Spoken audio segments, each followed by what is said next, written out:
Hello viewers, সবাইকে আমার চ্যানেলে স্বাগতম। আশা করি সবাই ভালো আছেন। তো আজকে আপনাদের সামনে যে নতুন ভিডিওটা নিয়ে এসেছি, এটা হচ্ছে নারী বশীকরণ।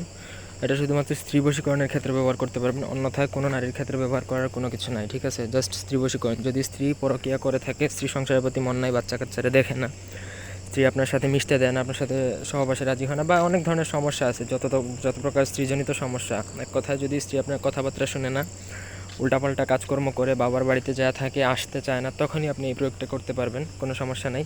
তার জন্য প্রথমত আমার অনুমতি নেবেন, অনুমতির জন্য ইমোতে যোগাযোগ করে অনুমতি নেবেন। ব্যক্তিগত যে কোনো কাজের জন্য স্ক্রিনে দেওয়া নাম্বারে ইমোতে যোগাযোগ করতে পারেন, শুধুমাত্র ইমো।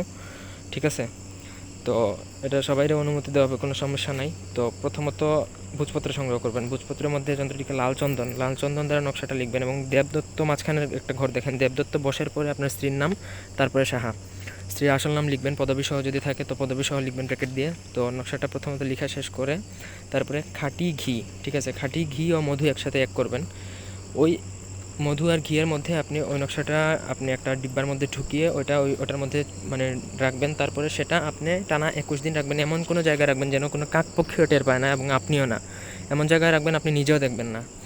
এর মধ্যে স্ত্রী এমনভাবে বশীভূত হবে এবং সারা জীবন আপনার প্রতি মোহিত থাকবে। সে যতই বাজে ব্যবহার করুক, যতই অন্যের সাথে পরকীয়াও করে বা যা ইচ্ছা তাই করুক, সে আপনার সম্পূর্ণরূপে বশীভূত হবে, এটা গ্যারান্টেড। ঠিক আছে, তো আশা করি বুঝতে পেরেছেন। নকশাটা প্রথমত ভোজপত্রের মধ্যে লিখবেন, জাফরান কালি দ্বারা লিখবেন অথবা লাল চন্দন দ্বারা লিখবেন। লিখে আপনি মধু ও ঘিয়ের সাথে এক করে ডিব্বাতে ডুবিয়ে রাখবেন। ধন্যবাদ সবাইকে সাথে থাকার জন্য। আল্লাহ হাফেজ।